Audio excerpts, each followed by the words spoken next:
Here, okay, before we get any further into anything, because this is how it always happens, we get on before we start hitting the record button and say, like, hey, did you see? We start jumping into things. So, good generic time of the internet to everyone listening. Thanks for coming back for another round. This is the Political Fun Time Happy Hour Deluxe. We will be throwing to the second half of the killer interview we did last week with one Sophie from Mars.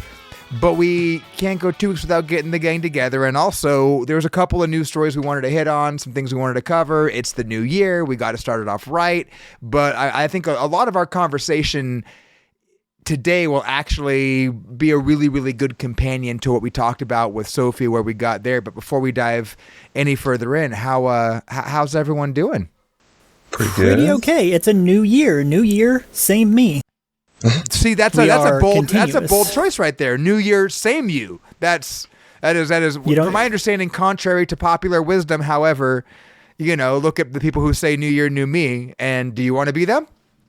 Yeah, it's an exculpating phrase. People just don't want to take responsibility for the parts of their lives that they don't like very much, and so they invent ways to feel better about it. Well, now that sounds pretty smart, because I if that's the option of just me going like, the number changed, I'm not responsible for anything I've ever done. I mean, hey, new me, who this?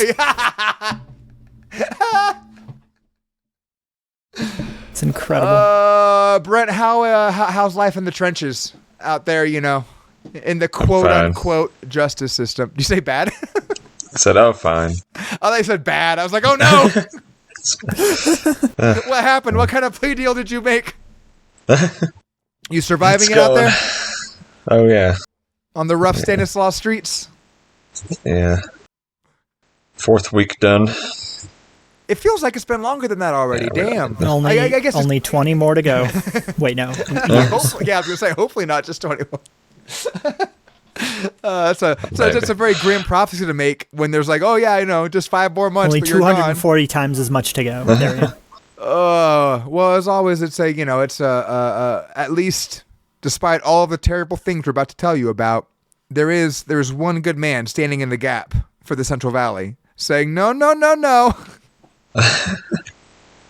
Get out of here, Mr. Policeman. That's not evidence. Incredible. I was going to make a joke, but I will forget to bleep it. So that's the end of that riff. Anyway. Eat my shit and hair, Mr. Policeman. What? What? What'd you say? My shit and hair? That shit, and hair. Or shit in hair as just a generic, unactionable, not legally problematic wish towards people who wear blue uniforms but are not giving you mail. Or something. Lawyer man, was that oblique enough that no one could understand it and therefore get us in trouble? I still think that Brent said the most radical stuff on this show so far. I don't know. Oh, that was on the previous one. There's a reason. Yeah. There's a reason you got to pay us. We theoretically would set up a Patreon if enough people said, "I will give you $1,000 a month." To unleash the old episodes, but it was too much. It's too much. It was irresponsible. The world's not ready for it. The world's not ready for this level of absolute absurdness. Now, really, the big reason that I wanted to call us here today, we do have a quorum now. That is two of us. I think counts as a quorum. But it's all three. It's a full fucking assembly. Let's get important here, Andy. The big thing about these episodes is that we're looking into the historical developments that led up to our current state, and that article that you sent I think really complements it really well. And so the reason why I was pushing to get it on wasn't for any of the other like tiny little news items that have popped up since we had a chance to news. It's a new church for racists inside the Church of Arianity article. I just wanted to like really quickly like go over this and talk about it a little bit. Like we can do more in depth on another time, but because we do have the second half of the episode to get into. But I did want to talk about it at least a little bit. Yeah, let's do that. Let's do that. What the article we're referring to here comes from friend of pod, Left Coast Right Watch, which, if you were unaware, has their own podcast now. Is that what it's called? No, it's we are rivals now. What is it called? It's like the Absolute State. So it's like the absolute state of whatever they're talking about. Wow. I know Abner just got back from covering the Turning Points conference, I believe it was, down in Arizona, or some I see TP or the article whatever. about that, right? Yeah. Oh my God. Yeah, that article. The Turning Point Nightmare. People walking around in like cardboard cutouts of cell phones to promote like their right-wing dating site and try to make matches so they can make good Christian white Republican babies. It's a little on the nose, but the article we're talking about here is fantastic. They have Dr. James Lindsay there. I just want to point out that guy's so funny. He's like supposedly some kind of counter expert on critical race theory, but his whole credentials is going on Dr. Phil and making an ass of himself. Man, I've listened to a couple of YouTube videos of him talking about that, and his like, this is my effort to debunk the march of cultural marketing. It's just, it is insufferable for that genre, which is saying a lot. But I remember back in the day, because he was like in kind of like on the tail end of like the atheist new Reddit or Reddit new atheist shit, and I remember like, it was like an early bad take, and it was an early, I don't remember, I wish I remember the specifics, but it was like way back in the day before we were even doing the podcast on Twitter. I had like followed him because it was, I think it was like his handle was like God doesn't or something. It was just, red meat, Reddit atheist kind of shit. But there was like something he said, and it was like one of like my first interactions with somebody, like some rando on Twitter ever. And I remember it just being like, just going, at, whatever his handle was, like, seriously? That's your take? And it was like, yeah, what's the problem? And, that was his answer. And I didn't think about him again for many years until, like, he became all of a sudden relevant to, like, because he's in with the people from, like, the NXIVM sex trafficking cult shit. He's in with, like, the CRT. Like, he's right up there with, like, Chris Rufo. He's just a fucking, man. Like, did you read this article? The picture with the lineup for it is so funny. And it's also just funny to point out that he's on like, are the always fifth amazing. row. There's like 50 people, and he's like at the very bottom of it. After fucking there's like so many people on it. After, even for following this beat a lot, Newt there's like Gingrich. people I've never heard of, and then him. Yeah. Dennis Prager. What's just absolutely wild about this so far is that like every single hate movement is wrapped up in this, right? Like, mentioned on this page, Christian identity, Rhodesia, the KKK, regular Nazis, Just Christian the regular identity, ones, nothing special. Third mention of Christian identity.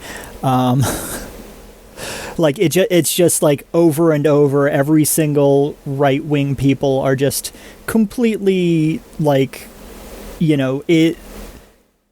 they're so absorbed with with hating people, right? Like, it's the most basic lib take, but like it absorbs their life. You go onto fucking Twitter and you look at their timeline, they're not even reposting funny shit. It's just hate. It's all they fucking think about, and it absorbs them, and it ruins their lives and the lives of the fucking people around them. Well, and that was the same kind of thing. Like down like in the middle of the body here, came across the name. It was like, oh, Matthew Heinbach. I haven't seen that in forever. That was the dude whose like dad was also like a leader in the same racist movement, and he fucked his wife or something. So like it was like family drama on top of Nazi drama. Like this was we had hit on this like in the previous iteration of the pod, and it was like, oh, of course he's fucking popping up there, because the what's one that thing name again? Matthew, I think it's Matthew Heinbach. Hein something. I think it's Heinbach. I'm just trying to find his picture. Before we gloss over it entirely, Heimbach.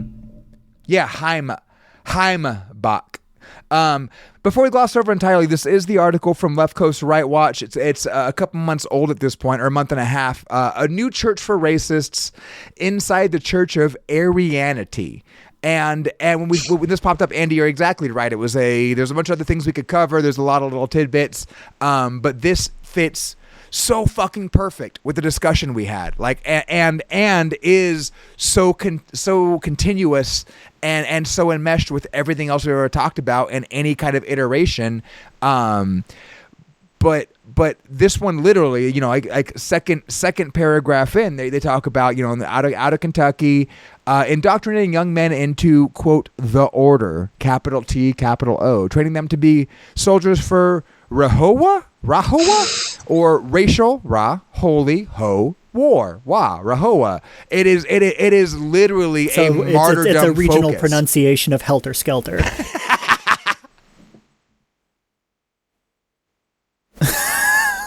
Watching you have a little flop attack is delightful. I'm telling you, we got it. If we streamed, the awkward silences would make more sense because it's me having fallen out of a chair and struggling to get back into it. No, it's exactly, but unironically. They're number one, they're hoping that they're framing it as a religion will allow them to prevent hate crime charges. I hadn't even thought about that fucking angle. I was thinking in like the social allowance that would create, and in kind of the plausible deniability within that realm. I hadn't even thought about religious exemptions to hate crime charges, and or at least having that as a fallback argument. That's a great point. But then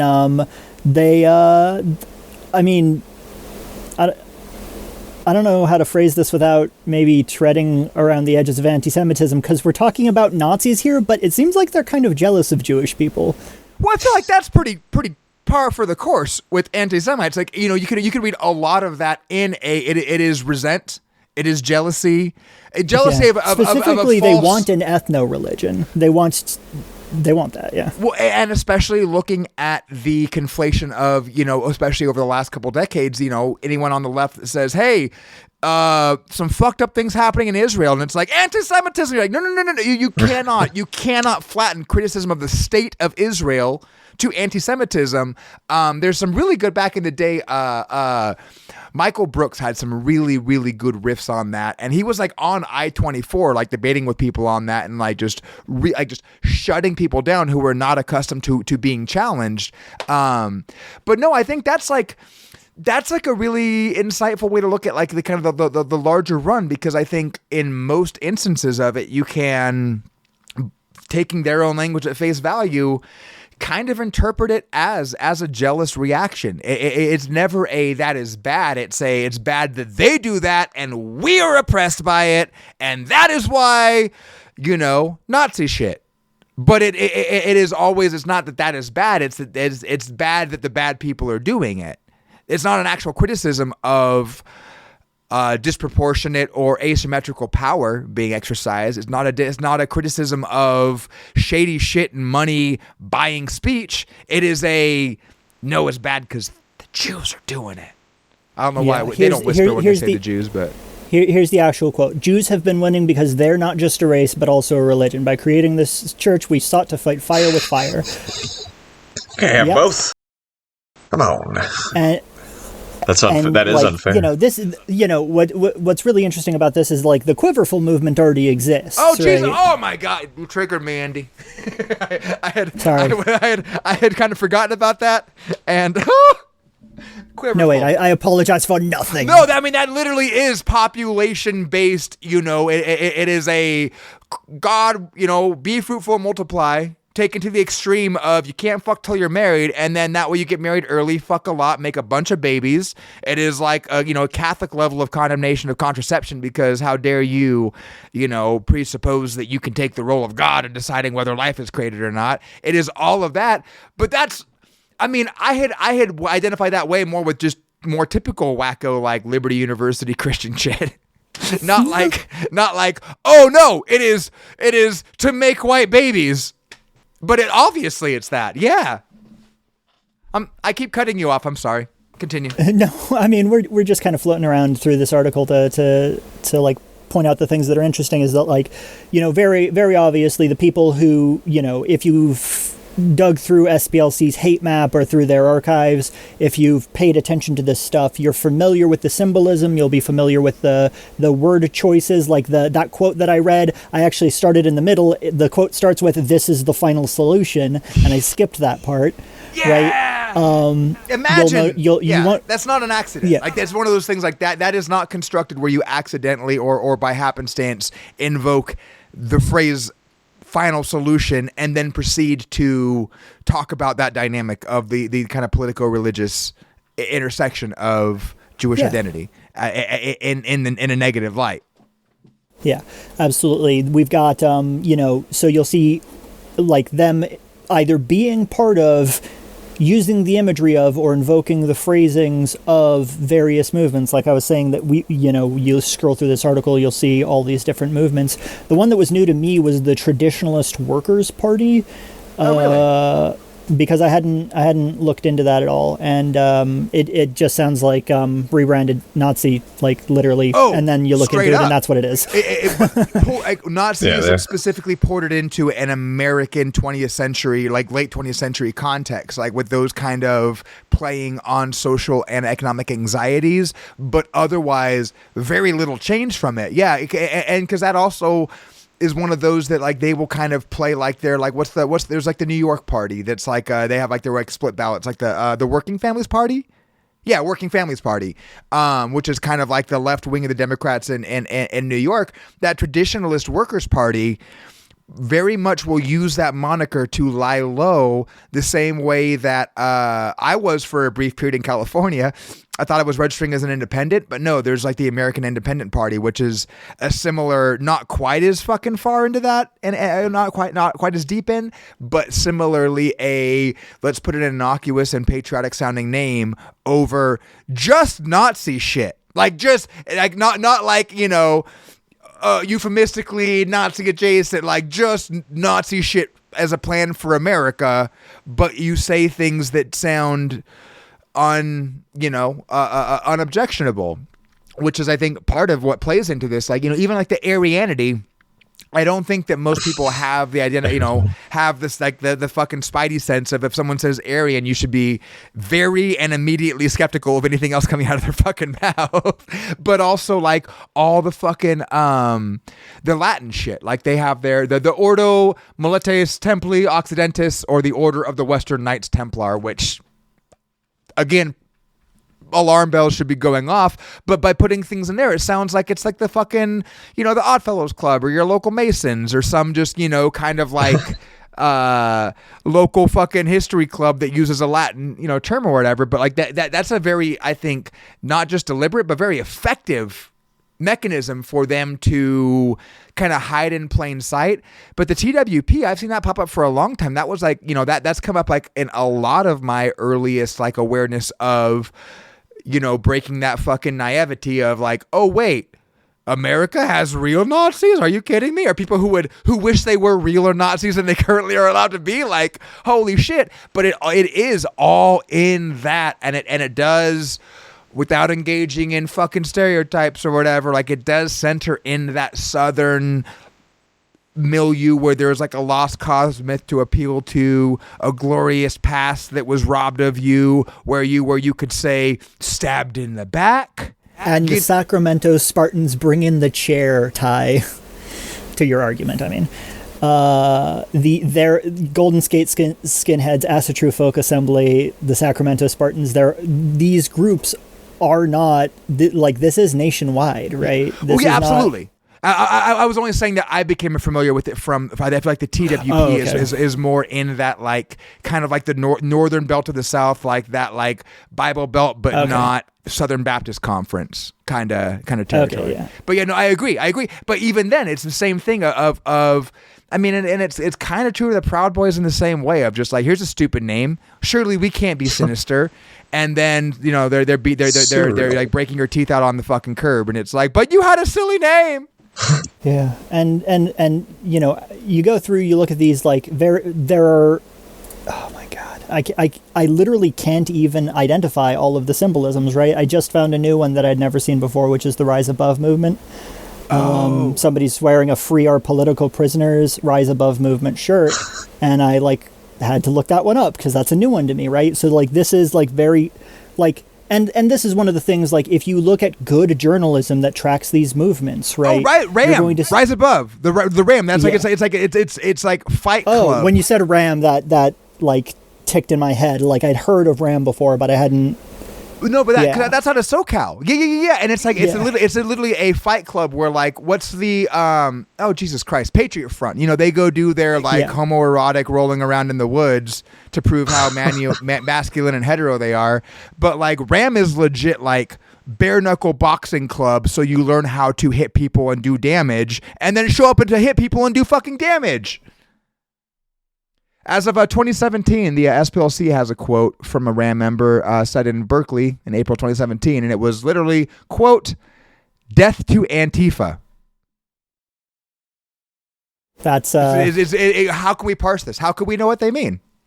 It seems like they're pretty against whatever Antifa stands for. So they're against fascism.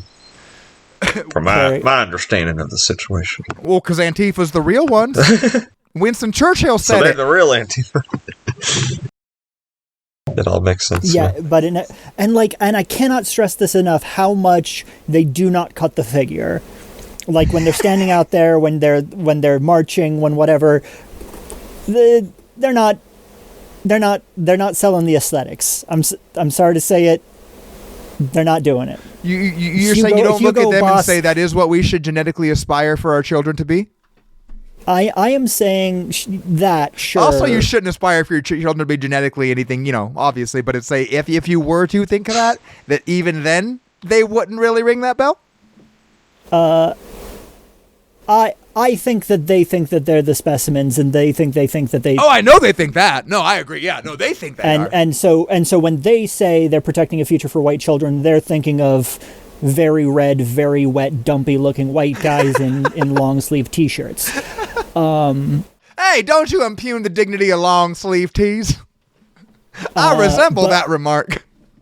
I'm saying that if this is the best the Nazis have to offer, that Hugo Boss is rolling in his grave. Queer eye for the Nazi? Well, I mean, they during the uniform production phase, they did have queers. So yeah, when it was important, and then it was all downhill from there. Man, I meant that as a joke, but obviously, also not. Shit. It's a tough subject to do comedy on, folks. It is. It real is hard really to pull the fucking laughs hard. out of. All right. I think that we've gotten through it. There's definitely a lot more to deep dive into here. Well, and we're supposed to have Abner got on. 20 minutes. Well, yes. Yeah, well, I let him know I want to dive into this. I do want to hear from him more just the general, what's been going on with LCRW. I think this article on leftcoastrightwatch.org, go read it, go donate, go support them. It has so much information. I cannot stress enough that. And there's there's 3 cross links in else, every paragraph. This has information and it has links to so much more. Yes. I do want to tag. I know we have a long remainder of the interview to get to, and I hope everyone, it is so worth the time to listen all the way through. That's kind of why we split it up, is we wanted to make sure that the back half didn't get lost in there. But along these lines, and very much seating in it, and I think just to kind of bring the abstract threat of this ideological current kind of to a more pragmatic and when how what's really going on since, I wanted to revisit something that we've talked about in a couple episodes ago when we were covering those North Carolina power grid attacks, and these are I would hope obviously, but at the very least very definitely related in that there's a few articles. Unicorn Riot actually has a pretty good one that specifically dives into the right-wing reaction, and even where there are, because in addition to the ones we talked about in North Carolina, there was some in Florida. There's one in at least one in Oregon. It was in I believe near Seattle, it was somewhere in Washington, that on Christmas Eve 14,000 people lost power because of an attack on a substation, and the Unicorn Riot article particularly talks about how the online right has reacted to it, and how much, even while obviously I think our suspicions lean towards, well, what kind of people would do this? Who doesn't care if old people freeze and die in the winter because they don't have a fucking heater? Probably not fucking Antifa. But even while that is you maybe beyond provable, or there's been the kind of one of the through lines of all these stories is police have made no apprehensions and have no leading suspects in relation to these attacks on the infrastructure, yada yada yada. The response, which means that the cops were involved. Well, obviously that seems the most likely. or that there's at least some degree of a lack of a real vim and vigor in pursuing the perpetrators. But even if it wasn't the case, even if it wasn't explicitly done by right wingers for this cause, the reaction and the signing on to the accelerationist kind of narrative behind that, and in breaking that down, it is all that the siege mentality. It is all the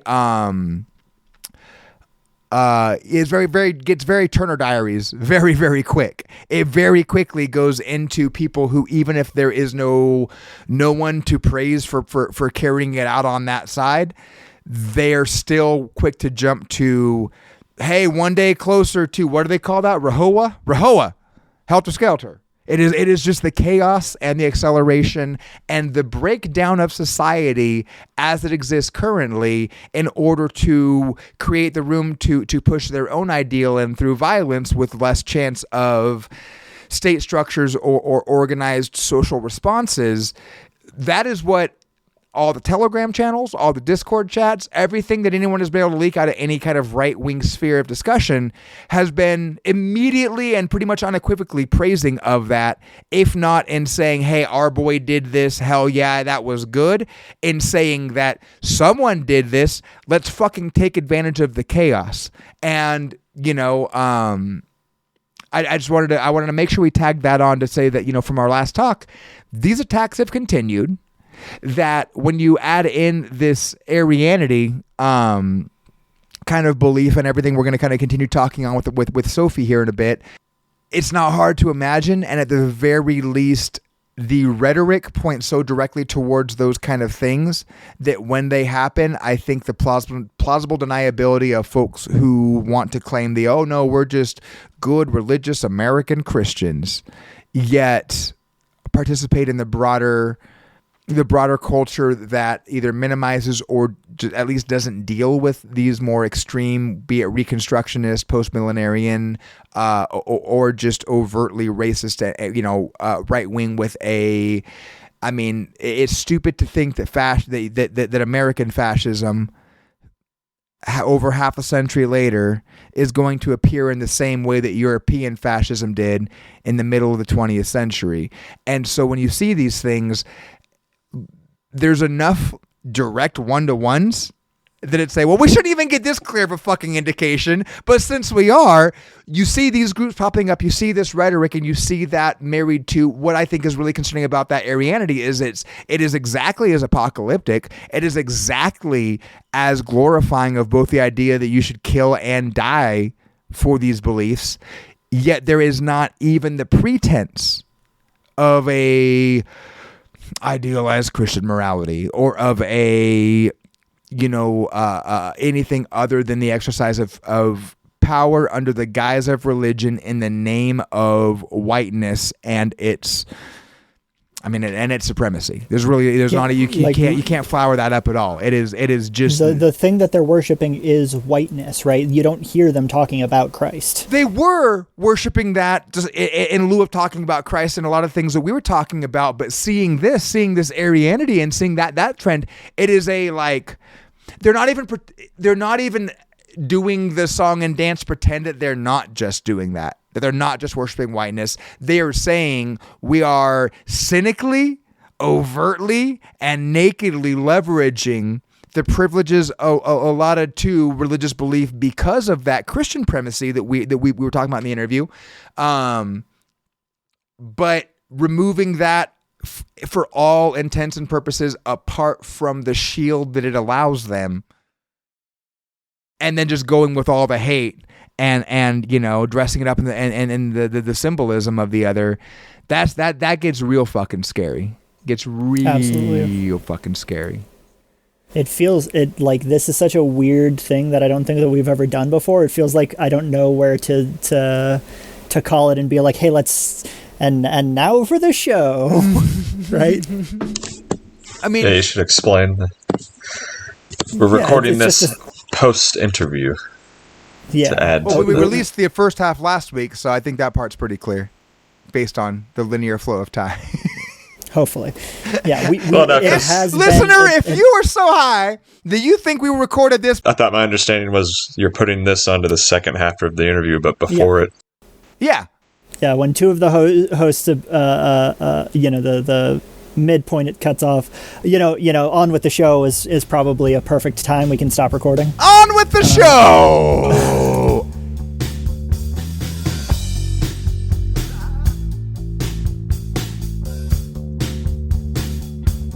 So real quick, just to cut back to what Sophie was getting at as far as like the Alex Jones and that kind of rhetoric there. I think one of the important things is, like Andy said, it is easier and to a lot of people more desirable to die for your faith because it is a singular vindication of all of the shit. You have to defend none of it. You have to justify none of it. You get to be vindicated and right in a way that is from early church times and wasn't early. I mean, an early split in like the 1st and 2nd century Christian church before like Irenaeus and before Constantine and before many of the councils and before even the New Testament or even the 4 synoptic gospels were agreed on. There was a controversy about, is it good to be murdered? Like, should you go and just shout to your nearest fucking, local overlord, I'm a Christian, come and get me, because as Paul says, to live is Christ and to die is gain.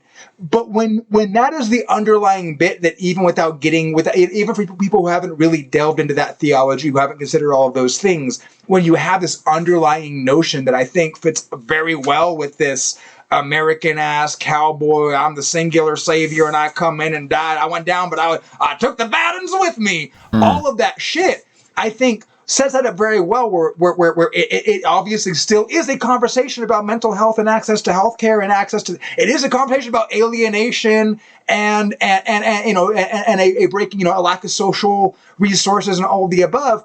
But when you add that element in there, it takes it makes it so much easier for a single individual, likely who is unwell, but able to reconcile and to manage some of this with this grandiose notion of divine mission when you're being told that X, Y, and Z is the largest threat to our nation, our children, or whatever. You go in there, and so many of the gaps that could have prevented that you could not have morally brought yourself to cross, when you have a divine mission, when you are acting on behalf of the unquestionable Almighty God, you are reading what you understand from His inarguably perfect word. A lot of the obstacles and a lot of what would usually prevent that, a lot of the humanity that would usually engage, you're able not only to pass over, but to glorify the doing of that. You are able to preemptively see this position of glory as a martyr. And frankly, once you have psychologically, I think, identified with that, every step to that point is just flattened so fucking far. And at the same time, back to the, the 90s, or the early aughts, like my memory is, very, that was the rhetoric. And it's true today to a even more turned up degree, but the idea of many Christians that I think is 100% not in their mind, but actually motivated by their eschatology is that we're living in the final days. Jesus could come back at any point. And on one hand, there's the anxiety of but what if I'm masturbating when He does and I don't get to heaven? Oh my God. If I died in His name now, I could avoid this entire dilemma. And then also the belief of persecution by fucking white Christians, as wildly inaccurate as it obviously is not ungenuine. It is not disingenuous. They have bought the bullshit so far. And there's another bit I want to get to as far as how that overlaps with specific white nationalism and those ideologies down here in a bit. But does that make sense based on the question you asked? That makes sense, and that's all. I could definitely see why, how a religious motivator drives martyrdom. But I guess what I'm saying about my British perspective, I just don't know.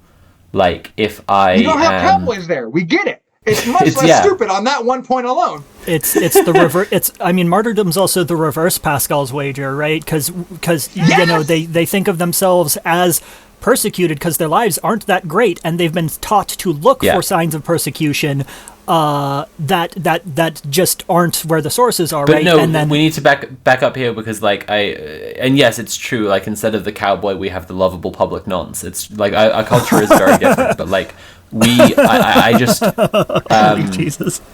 I don't. What I mean is like I don't know if I am correct in thinking that the people who do mass shootings are primarily or even all like engaging with the Christian martyrdom narrative. Yes, that's why I was trying to make the point that there's all these different narratives within each individual narrative, and I was trying to reach over to the within the larger stochastic system, each individual Christian dominionism, Reconstructionism, whatever, those are the Christian right-wing ideologies, whichever ones are there, right. And they have overlaps with each other in certain political areas and certain rhetorical areas, right. but not necessarily all of them, and theological areas too. But then, the school shooter rhetoric, the doesn't completely overlap with church shooter or whatever. All of their ideologies are slightly different, but the thing that causes them to make the choice about what to shoot, the sources where they get I think I'm getting it, those choices, Well, and to go one step further, the source of the ability to take that action, it doesn't require that you are a devout Christian and actually justifying it in a theological sense or actually do yourself as a martyr. That shit is just in the water here. Like that kind of Christian ideology and that kind of individualism is so pervasive that you don't have to necessarily sign on to the spiritual or theological elements to have the access to the glorification of martyrdom, the stalwart individual standing against degeneracy, all of those things. There's 94 different levels that they all kind of, like cross-pollinate at. Right. I want to make sure I'm getting this right. I know that we're getting it right. That's just that's like Britain is one of the most godless nations on earth, and you only have to like look at a picture of Piers Morgan to know that. But we have like I wasn't an atheist until I saw that. Then I thought no loving God could make this man.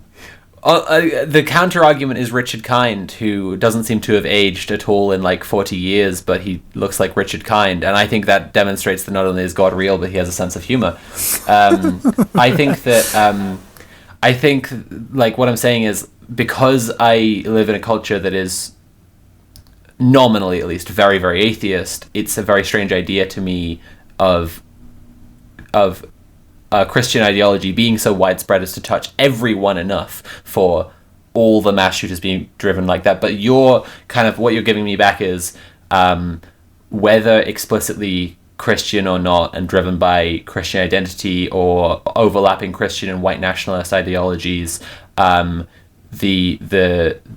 right-wing nature of mass shooters is pretty undeniable, and like it's a general right-wing climate that drives someone to shoot people because trans people are ruining everything, or feminism is ruining everything, or immigrants are ruining everything, or people not believing in Jesus is ruining everything, and it's all the same like structure of belief, whether or not you can categorize those separately, but they are basically of the same fabric. It's the same narrative, it's the same emotional story. It's the same narrative woven over a social, over a demographic, over a religious, over a spiritual. Argue that the categorical error that leftist stochastic terrorists have made in the past, back when leftist stochastic terrorism was still a thing, is that they are conflating people, like the individuals who might be caught up with it, with whatever the larger ideological target they have. Like, so the Weather Underground one of their last bombings was that they tried to send a bomb to an enlisted club, right? But an enlisted club is just one of the benefits that people who didn't have a choice about joining the military at that time were able to take, but they didn't have a choice. They were legally obligated to join. If they had sent it to maybe an officer club, maybe a fucking country club, that would make sense, but sending it to an enlisted club doesn't, right? And so you get... Yeah. Go ahead. I was just agreeing with you. Yeah. Well, I think that this leads really well into the next topic, basically getting into how pervasive that is and how much it is, unavoidably so, and how much I have potentially to an unfair degree, sympathy towards a lot of Christians, even that have been caught up in these ideals. And I think that is a really good terminology I'm not sure which of you introduced that, but like the idea of being caught up within these larger structures of thought, because there are a lot of people who, merely because they were brought up believing in the Christian God, the avenue of understanding of that they had accessible to them, not quite their material conditions, but literally just the options of understanding that were available to them, and how much of this ideology has been pre-captured over the course of the last couple 100 years of American history and theological development, particularly, but I mean more globally as well. There was this. I can't remember where he's out of. I think he's University of Oklahoma. Sam Perry. I was listening to a couple talks by him on Christian nationalism, and I couldn't find. I think the talk he was giving, he had aggregated multiple sources. I couldn't find. I was trying to find it before we got on today, but he was going through these surveys where they took people. They took white Christians and black Christians. They sorted them based on listing typically Christian nationalist ideas. How many of these do you believe? And then expose them to various other questions about politics. And it is the degree to which believing in more Christian nationalist shit means that you believe white people are under attack in America. Yeah, that the traditional family is under attack in America. Right. Not shockingly, but still like horrifyingly, that cops are just doing their job, and despite the attack they're under, they treat blacks and whites equally. And then, a separate question, but following to that, the reason that cops shoot more black people is because black people are inherently more fucking violent. Like, you go up the scale of atrocious white identity so fucking fast, and what leaves me aghast and like it's hard to wrestle with, because it's like, I do know good people who believe these things. I do know good people who, more than anything, I see the ugly shit they believe as a like, God damn it, you didn't have a chance not to love Ronald Reagan. Let me tell you about Ronald. It's like it's totally just the inertia of the larger movement.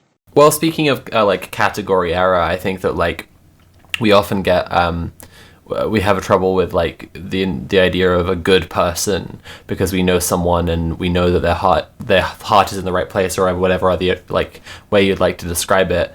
But I don't think it's that like good kind of exists in the world in that way. Like I don't think that ontological evil and ontological good do so much exist, and furthermore, like I think that then we get down into questions about like human nature, right? And like what drives these kinds of behaviors. But I don't believe in fundamental human nature. I believe in fundamental human tendency, that when people have like the ceiling people are able to aspire to is what informs their behaviors. And so again, when you're talking about like a good person, but they believe in unfortunate propaganda that they've been fed, it's like that ideological box that they're in creates the firmament for them, and that shapes what their actions can be. Like people in prisons, for instance, like might exhibit like a different like set of behaviors that are informed by being in a prison. It's like, what can you do because you're in prison? Your literal freedoms are curtailed,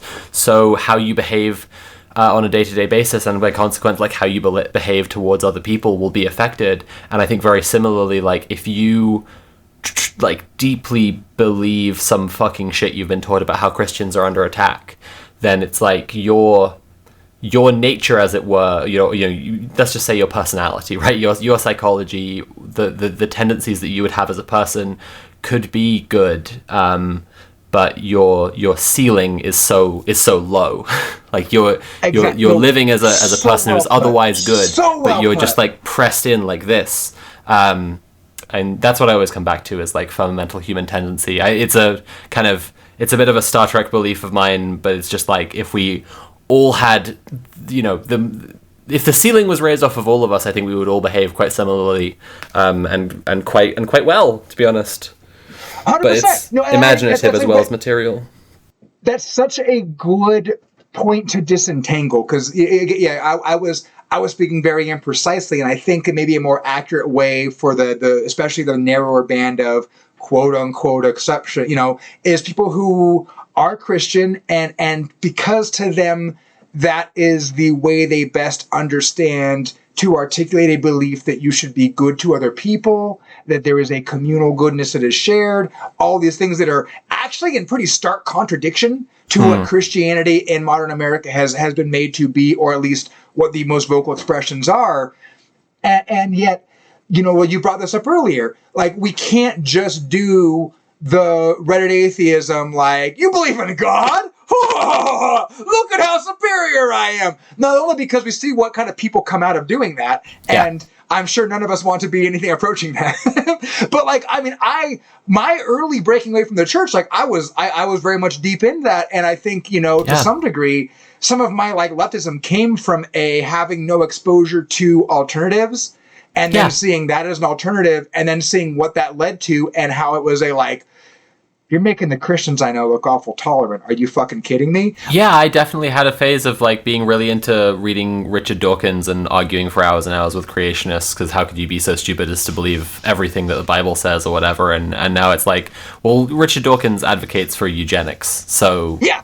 Like, and apart from even being able to, you know, take or not take any portion of his thought or whatever, there is this like, is it I'm trying to lay epic own, or is it hey, I think this person, based on the values that they are articulating, has a misunderstanding and is working with the tools they have to basically destroy what they say they are trying to build.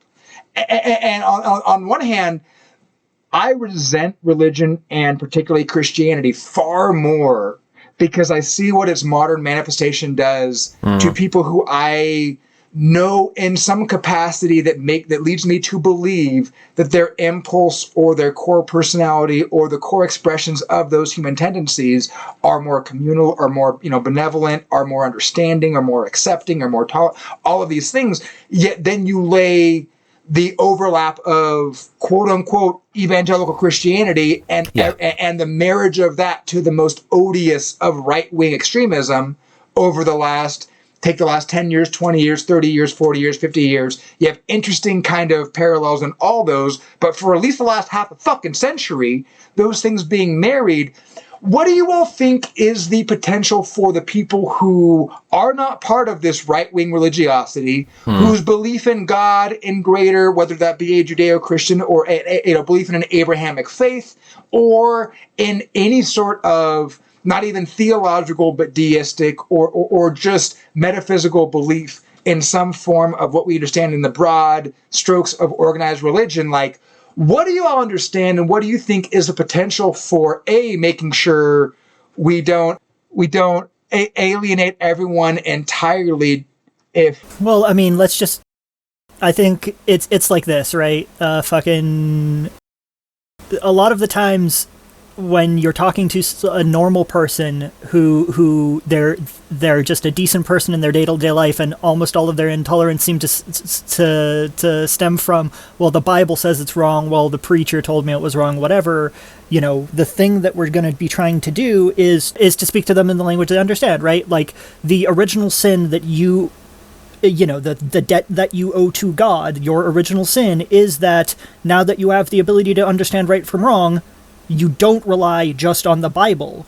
You rely on the debt that you owe to God to tell right from wrong, to do it yourself. It doesn't matter if you don't see anything wrong with it and the preacher tells you it's wrong, you don't get persuaded just because he said God says it's wrong. It's your decision. Yeah. Otherwise, you're just sinning further. Is the fundamental nature of the myth of the Garden of Eden, but is not how Christians teach it. And that's, I mean, so again, like to briefly go over what we have in our notes for the project we're working on at the moment, which has the working title Apocalypse Preachers, but it might change by the time that it's out because it's a big project, and at any moment, Andy or I could be struck by divine inspiration and say this would be a catchier title, and we'll change it. But also, I imagine if God comes down and gives you a title, you have to revise at least a couple of points along the way. No, because the way that the Christians teach teach the that's pretty good. The way that Christians teach the story of Noah is wrong, right? And this is kind of crucial to what we're just talking about here, right? The story of Noah, as taught by a Christian, is about how you should do what God says, and contains actually very little meaning. And it's like God comes to Noah and says the world is fucked, and in 60 days or whatever, I'm just gonna fuck it up. And Noah is like, neat, I'll build a big boat.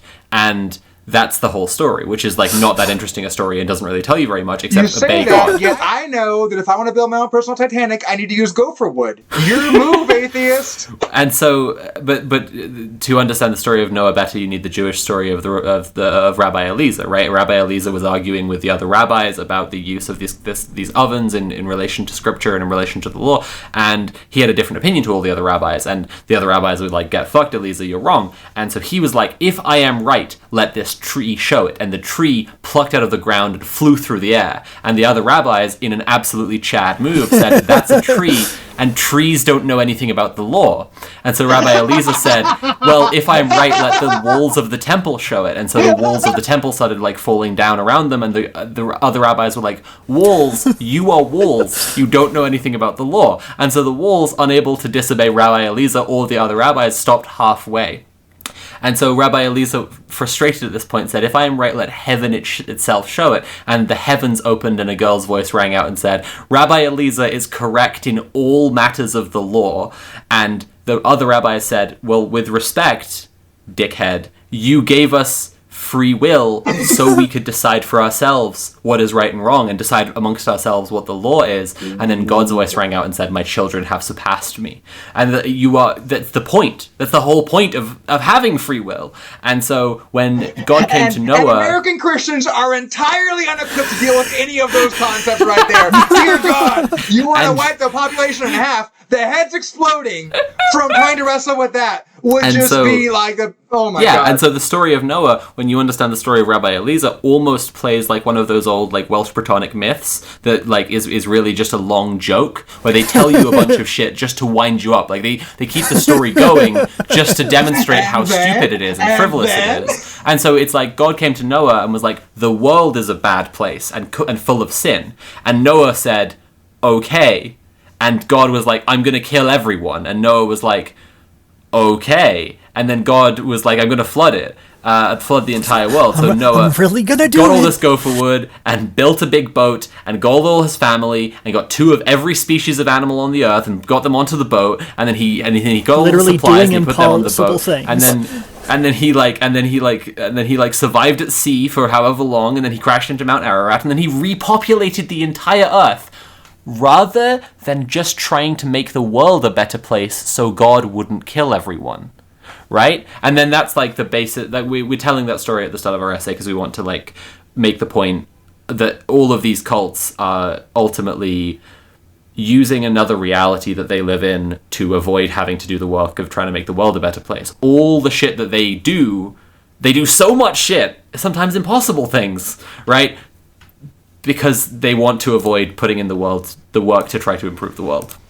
There's 2 things. Which is scarier? Thinking that God is going to destroy the whole world because it's so nasty and wicked, you just need your little boat to make it through. Or thinking that the world is so nasty and wicked that to avoid God's damnation, we must inflict his law on all of you no matter what. And then secondly, the other element of that is that, like, I think the tendency towards the apocalypticism is that fundamental belief, and I don't think you're wrong, in the disparities of the teaching of the myth of the Garden of Eden, and what is articulated there, what is promised there, what the quote the specified downsides of eating of the knowledge of good and evil, which would lead to God's children surpassing him, in that rabbinical teaching that you're talking about. But I think that fundamental to how, particularly, really anything even broadly Christian over the last 1900 years, really apart from that first, it relies so heavily on the idea that creation was created by a perfect God, but is now irrevocably fallen. And the only thing that can rectify this in this entire cosmology is its apocalypse, this rebirth through the destruction of and the new raising of God's kingdom.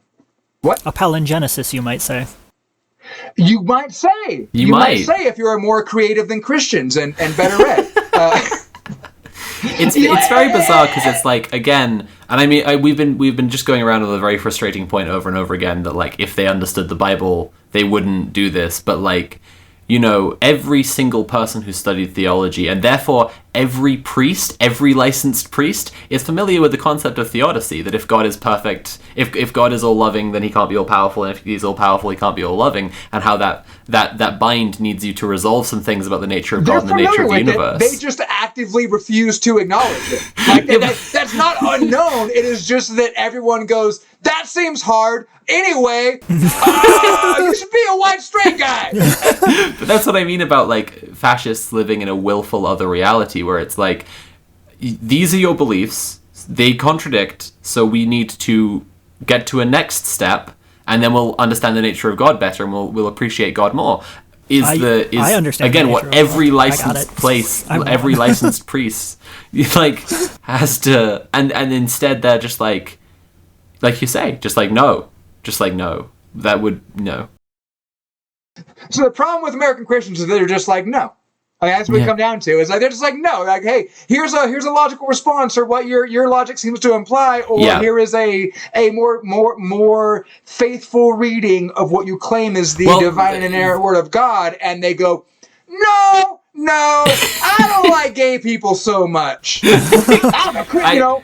I have two things, right? One is in the early discussions of this project, and very like early on in our notes, Andy and I were saying like when you look at, because we're talking about Christian identity movement today, but with our project we'll talk about a few different things, and like Christian apocalypse cults is one of them. But what unites people who are kind of anti-woke today is it's so on the nose, because it's like the uniting belief of reactionaries today is against wokeness. And they all exist in an alternate reality where they refuse to believe very obvious things that you can point out to them, and they'll just say no and move on. And it's like, well, you truly are anti-woke because you are willfully what if we just said no to anything we didn't like? We would be missing this the entire time. Well, then we would be fascists. Going, nope, I don't like that. That just worked really well with my dad, actually. Saying just no, you're wrong. You're wrong, and this does not merit future discussion. But the second thing was, and this was going to happen sooner or later, was me talking about an episode of Star Trek DS9. So there's an episode of Star Trek DS9 where Benjamin Sisko and Sirius antagonist Gul Dukat get stuck on a planet together with seemingly no hopes of rescue, and while they are stuck there, the tensions reach an inevitable point where they're going to have to like debate their beliefs. And you've seen TNG, you know what happens when a captain debates for like philosophical and moral beliefs with someone. You know that you've watched hours of Jean-Luc Picard, even though he knows he is morally superior and knows the conclusion he wants to lead people to, pretending to be on equal footing so that they can fall into ideological traps, and then he can correct them, and ultimately they wind up at the point that he wants them to get to, and he will have won. Right? We've seen Measure of a Man. We know what's going on here. And then Sisko and Dukat start debating, and Sisko's method is not like that at all, because Dukat is a fascist, so obviously he's like politically illiterate. And so like in order to bring him through the debate, Sisko has to like handhold him like a child and just goes like, you believe this thing, true or false? And like Dukat's like, true. You believe this thing, true or false? True. You believe this thing, true or false? They are irreconcilable, true or false, like that. Like that's the debate instead, because he's just like, he's so pissed, and he just can't stand this fascist motherfucker anymore. And the conclusion of the episode is that he walks Dukat through all of his beliefs, and Dukat, who before believed that although he had been the leader of the Cardassian occupation of Bajor, that he had been a benevolent ruler and that he cares for the Bajoran people. So even though he was there, he was a horrifying fucking Nazi prison camp like administrator, like, well, he gave them mattresses that they didn't have before, and he would like help some people to not get executed. The British condition. Like, what a loving guy, right? And so he and so when Sisko walks him through all of his beliefs and shows him that the logical endpoint of all of his beliefs is the genocide of the Bajorans, when Dukat figures out he can escape, he decides to leave Sisko behind and swears that he will kill all Bajorans on his way out.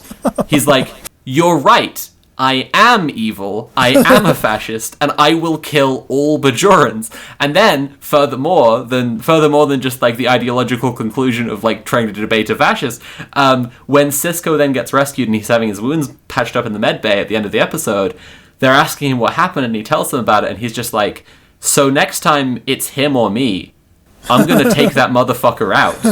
That's the only way this can go down." And it's like, yeah, that's it. the absolute wildness that this is, Ty. Ty keeps pointing at me very closely in the camera. Yes, that what you're saying, very good. That's you can just clap and nod like a seal instead. It's okay. Going back to the running gag. Now, podcast listener, what's been happening is there's a webcam and I'm putting my finger in it and nodding emphatically and going,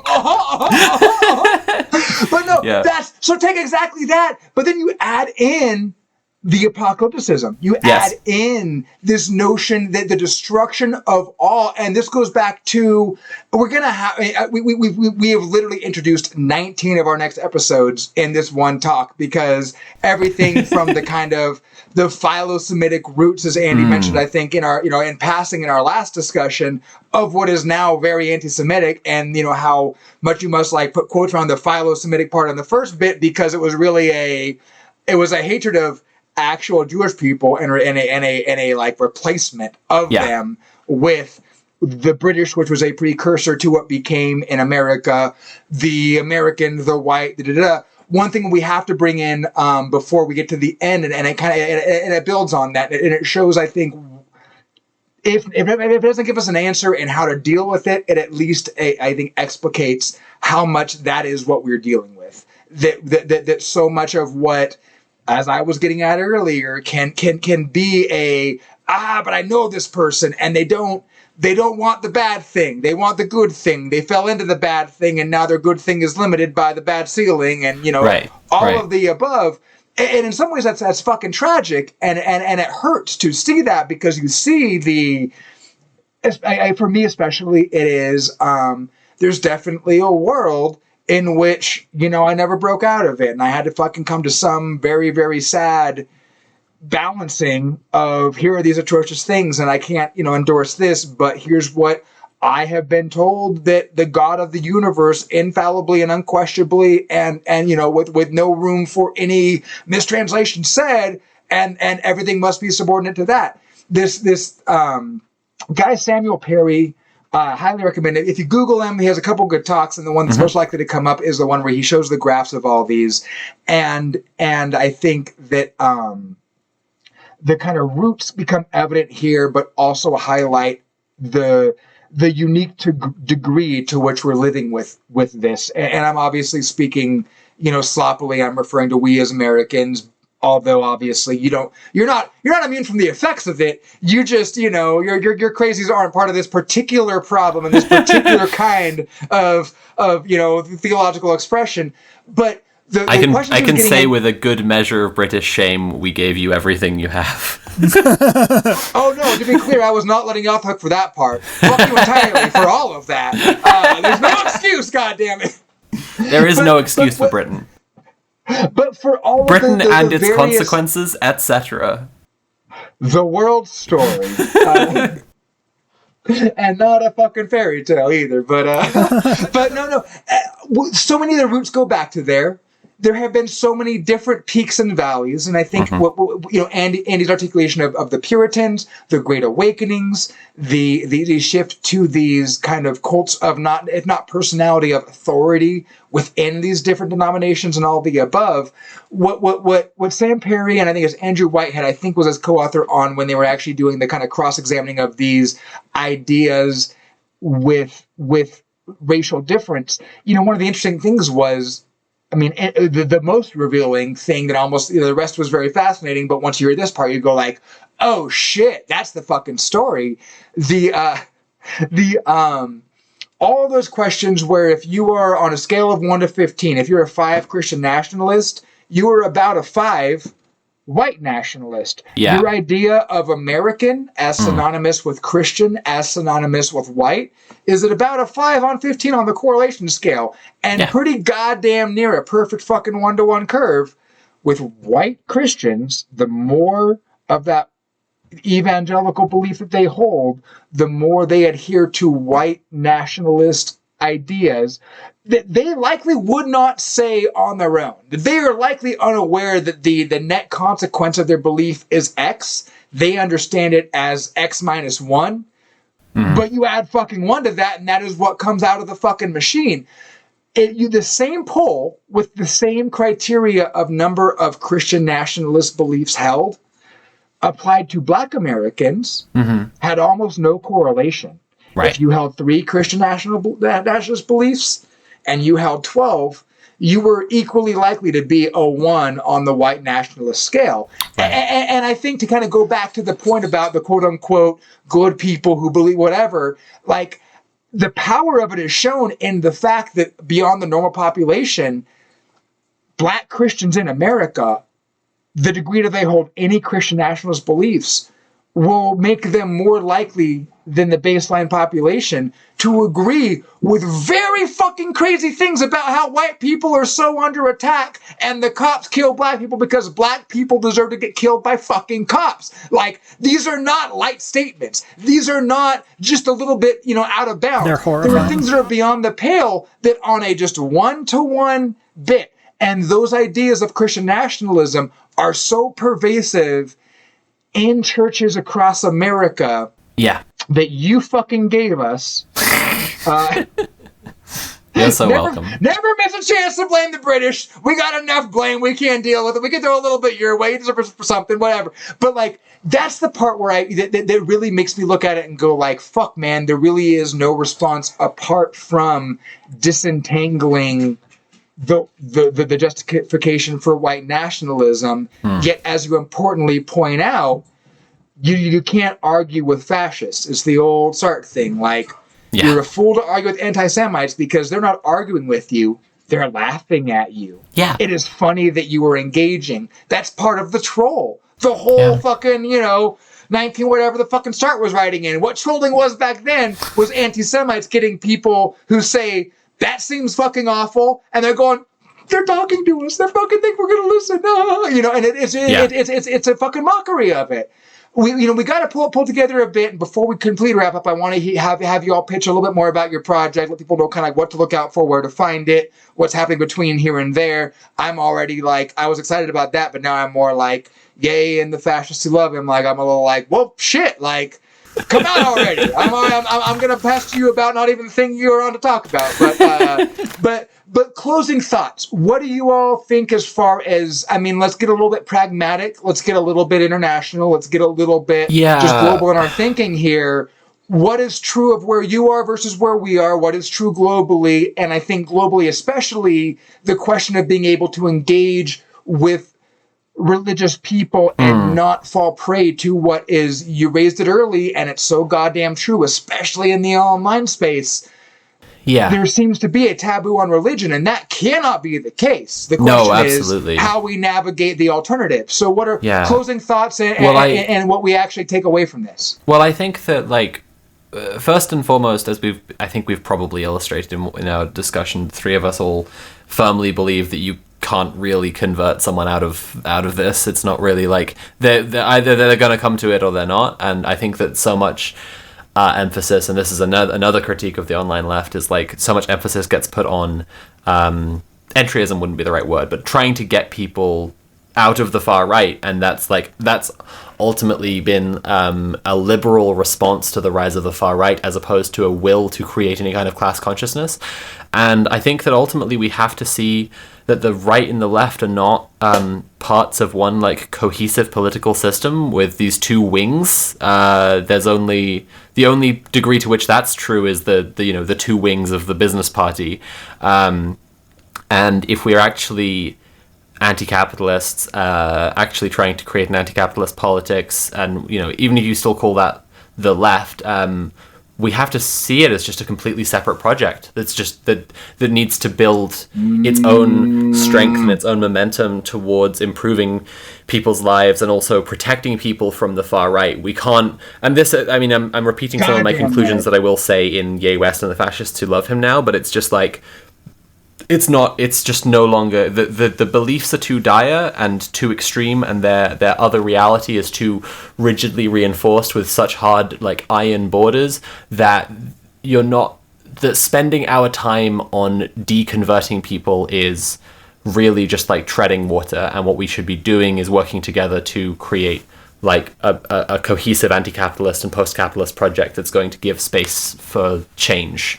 Do you think we get like doubly effective results by doing what you're saying that would simultaneously and necessarily frustrate the expression of power from those people who are more difficult to deconvert individually? 100%. But if you do the A, not only does that deconversion become more accessible and more just you can genuinely engage with it because they don't have this, but here's my advantage is being promised and the only place I see anything for me to tread water in, but also just that the appeal broadly, if it's not pointing to a likely exercise of disproportionate power, I mean, it just kind of takes the air out of the room anyway. I mean, like, it's like this. With regardless of what the praxis is, do what you can, do what you should, and do what you must. Right? Yes. Absolutely. 100%. But I think that in terms of reinforcing, like, so in terms of it's just treading water to try to deconvert people who live in this alternate reality, but in terms of reinforcing our capacity to do that by doing something better and more worthwhile instead, yes, across several fronts. So firstly, people will just have their material needs, right? And if their neighborhood floods and they believe in all sorts of like Christian nationalist, white nationalist myths and bullshit, but then a leftist mutual aid org is the one who are like housing people, rescuing people from their flooded homes, getting them food and whatever, like they'll just be like, well, those guys are doing a good thing that I can see in front of me, and that's actually literally more likely to deconvert them than anything else. Secondly, we talked earlier about like the feedback loop of stochastic terror, and if one of the things, and it should absolutely be one of the things that a left project is doing, is protecting marginalized groups from the attacks of the far right, then so here's the thing. If the far right successfully attack a drag time story, whatever, they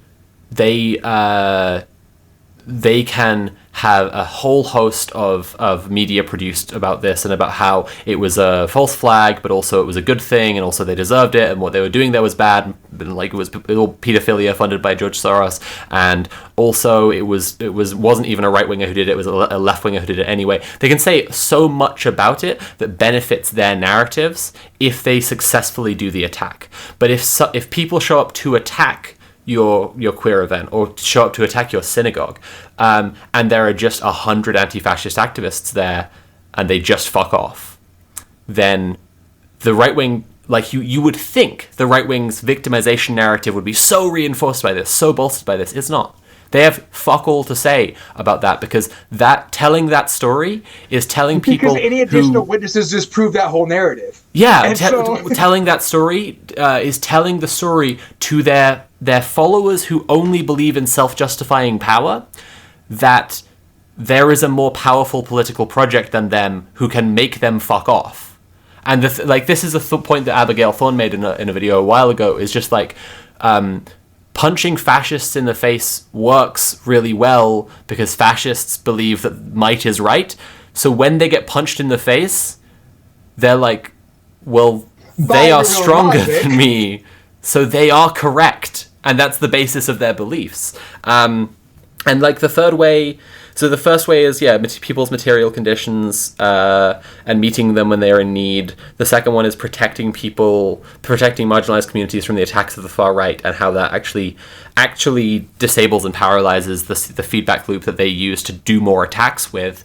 And the third is just like, again, it is just more worth our while, because like, I think you will get, if your politics is all about de-radicalizing Nazis, then first you need people who were Nazis. Oh, sorry, I'll say fascists for now. People who were fascists or people who are invested enough in the fascist problem are the people who are going to care and get involved in your project. But if your project is about taking care of people while the climate crisis worsens, then that's available to everyone. And so when you mention like the international angle, right, like the evangelical far right has been trying to export Christian nationalist ideas to the UK for a really long time. But again, Piers Morgan, right? We don't have God here, so it doesn't really work. And it's kept on not working, which is why they've started funneling their money into turf groups instead. Is because they're like, well, we'll find a different angle of attack. That is why you should keep prayer in schools. Yeah, so we can pray away Piers Morgan. No, so you can pray away the evangelicals. Because if you already know all about this Jesus guy and it sucks, you're not getting. But like their project is incredibly American and is incredibly to do with America, and America and its consequences has been a disaster for the human race. But like we outside of America can build a project which speaks to absolutely everyone very easily because it's based on a global crisis that's ongoing, which is inseparable from capitalism. Yeah. Oh, and a fourth way as well that like working to build this project also like stops their project in its tracks is that they rely on anti-capitalist rhetoric all the time. They rely on telling each other and their followers how their problems are real because the Jews control capital. And it's like, well, if those same people, if you were trying to reach out to those people, but those people had already heard their problems are real because an acephalous system of capitalism and the economic mode itself is rotten to the core, and no, it has no racialized cause except maybe white people, to be frank. Then when those people try to tell that base it's the Jews or it's woke culture and its queer degeneracy or whatever other things that are utilizing anti-capitalist rhetoric but for a fascist end, those people will already have a robust anti-capitalism, and a robust anti-capitalism isn't actually vulnerable to fascist talking points.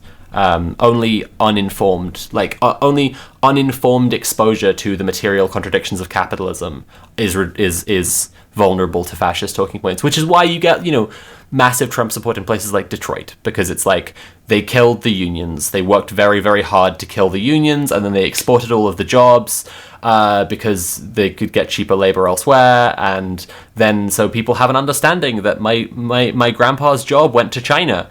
And this guy is saying he can bring the job back. And I don't know how he's going to do that, but he says he will do it.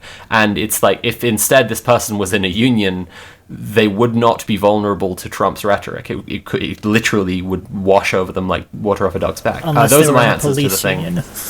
Unless they were in a police union, in which case Roblox and Minecraft. The fact that police are allowed a separate union besides the police force is ridiculous. Yeah, right? You're already you have unified guns and things to beat us with. That's all the power you get. Thank you very much. Andy, do you have stuff to add to that? No. Yes. Cool. I do want to, before we get... No, I was going to say, what the fuck else is Andy going to say? She set the whole thing up and framed it all for us. What else is there to say that Andy didn't already get out there? That's kind of, again, what we count on her for. By the way, one of the reasons why I love coming on with Ty very much is because Ty draws a weird, fucked up path through the conversation, and then the thing that I do at the end is tell everybody what the spiral to get to the center looked like. And I like coming on because no one else is capable of doing that for me. So. But I have a great time going on a ride. I want to end pointing back to the series you have coming out, and I really want to make sure people know where to find that when it's coming. I just want to tag a couple quick thoughts on the back end of it. First of all, if you're listening to this and you are a Christian and you take offense at anything we said, first off, we're probably not talking about you. Second off, fucking good. To the degree, one of the things that I actually was if it don't apply, let it fly. And you're not letting it fly, so good. digging in here, some of the rabbit holes got real dark and scary real quick. And some of it was just in seeing the continuity of things that in my memory, were troublesome but relatively innocuous in how they were likely to actually play in the real world versus how they're being leveraged today, how through that is. And but if you're listening to this and you're a Christian, obviously most of the Christians we're talking about are ones that could not make it through these 2 hours and get here. So first of all, you're already hearing that. And second of all, I would expect that your understanding of the bottom line of how you understand your faith in relation to Christ and all the commandments therein is different than what you're seeing expressed in modern day evangelicalism. And one of the more encouraging bits was going down the rabbit hole, looking up Christian nationalism, especially in the wake of January 6th. There's a lot of YouTube videos of a lot of pastors and a lot of just lay people of a lot of different denominations getting on and having conversations about a whole lot of, I don't have the answer, but this ain't it, Chief. A whole lot of going, we know this can't be what we're in, right? And to a degree, I think a lot of those people are in churches that are absolutely, if not contributing to, tangentially complicit in that larger arc. And so it's very, very good that people whose genuine faith is based in the idea that, first and foremost, you should do unto others as you'd have done to yourself, that what you've done to the least of these is a standard that you'll be judged by, that, the Good Samaritan was like not a bad dude. Like, I don't know how the fuck you fuck up that whole story, but if in those veins, I think that's the people who are looking at these threads and starting to speak up more than I ever saw in my entire coming up within the church. So there is that encouraging thread. But if you're hearing this and, fucking hit us up. I just said fuck, and I probably scared you off, but you made it this far, so get over it. Hit us up. It's a conversation we can have. These are things where there is obviously an enormous influence on America as a whole, on the Anglosphere at large, but particularly in the fucking Republican Party, that is, even most people who are Christians can agree, without getting all radical, is some of the most odious shit we're seeing. And if that is your faith and hope in eternity, you should be angrier than I am. I don't believe in this Jesus guy, and I'm insulted on his behalf. So I think that there is at least some silver linings, but understand, we keep coming back to the real goddamn threats of this stuff because it's a real goddamn threat. And there is a decreasing window to deal with it and a shortening timeline. And in my mind, I'm not saying that because I think the clouds are going to fucking part any minute now.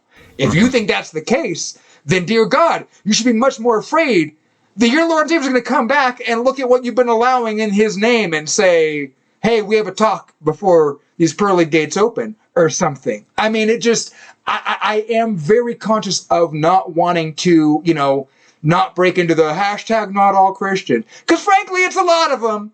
It seems the majority is pretty a safe bet there. But there are people I don't want to alienate, and I want to be clear that, this is what we're talking about. And that's where I think that the conversation we need to have down the road when we will be begging for you to come back, Sophie, because this was fucking, even if I hadn't, I'll be very happy to come back. I had a lot of 14 fun. times. It was so fun. It was so she fun. Will it have was you so down good. On your knees, though. And that's... I assumed that before I made the invite. In fact, I'm now demanding it, and if that doesn't happen, there are certain terms we're entering into this agreement on. But there's a lot more to chase down, and I'm so excited for the series y'all are doing. I had to get that out because I feel I err towards fuck these fucking Christians, these goddamn Pharisees. Go pray loudly on a street corner and tear your and that's not the entirety of what I, feel or experience and who I know. It's born out of the frustration, yeah. And that doesn't apply to you, then that's because I'm not fucking talking about you. But get your boys in line, please, because there's only so much I, a godless heathen, can say to them. And remember, there is somebody in everybody's life who if you turn to that person and you say, shut the fuck up, they will shut the fuck up. And you don't know if you're that person until you've tried. However, if you are their mother, it's probably it's definitely if you're their mother. Yeah. I said fuck in front of my mom once and I got fucking backhanded, so I don't test that theory. But of all people, if my mom told me to shut the fuck up, I'd be like, Continue. Let's hear what you have to say. It's probably very silly, but go ahead. Sorry. Tell us about what you have coming out next, and then the series, the series coming out, and we'll end there because I want that to be the last note. And what people are looking forward to kind of follow this conversation in more structured. So if you follow me on YouTube at Sophie from Mars, that's where I publish my silly little thoughts fueled by estrogen. And next I'm putting out a video about Ye West and the fascists who love him. It's called Ye West and the fascists who love him. Like I said, it may well be out by the time that this podcast is out. If not, just hang tight like a couple days. It's imminent. It's about to drop.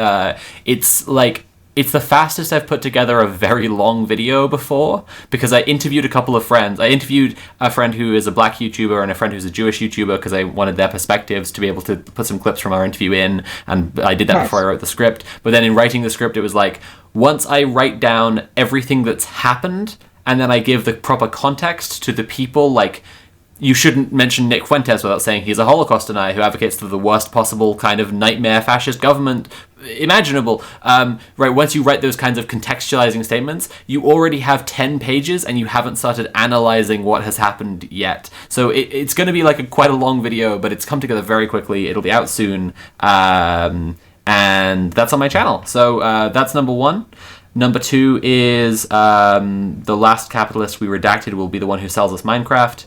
And number three was Andy and I are writing an essay currently called Apocalypse Preachers, which will be out probably in the back half of next year, of 2023, that is. And it's about we're going deep.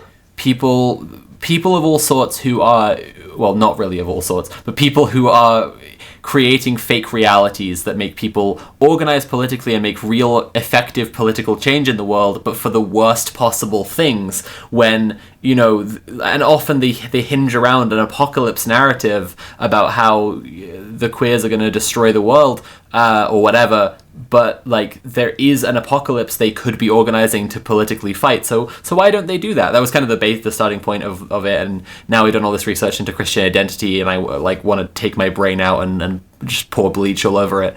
But it's going to look at the history of apocalypse preachers who people can kind of identify more clearly, like Charles Manson or whatever, and then our current day apocalypse preachers like Donald Trump, Alex Jones, Jim Baker, the TERF movement, Jordan Peterson, and kind of tie together what it is that they are all doing.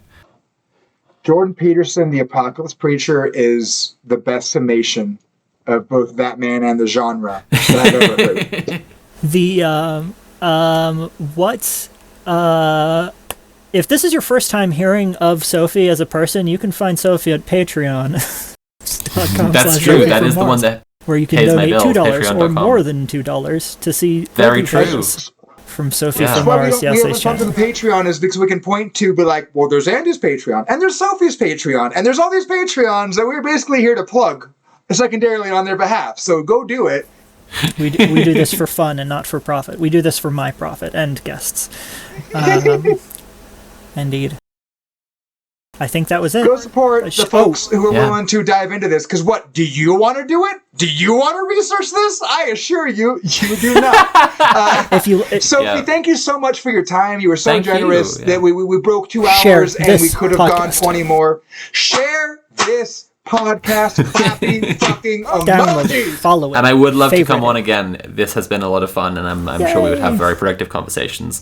Next time I'll tell you about Only the Good Die Young, Billy Joel's explicit rejection of Catholicism and its effects on working class neighborhoods in the ways that it represses people. Listener, there are 2 more hours that you won't hear where I talk to these two about Billy Joel right now. Bye for now. Super secret Patreon. You donate $50 a month to Sophie, and she will link you the super secret Patreon. By that I mean we will record that episode post-hoc.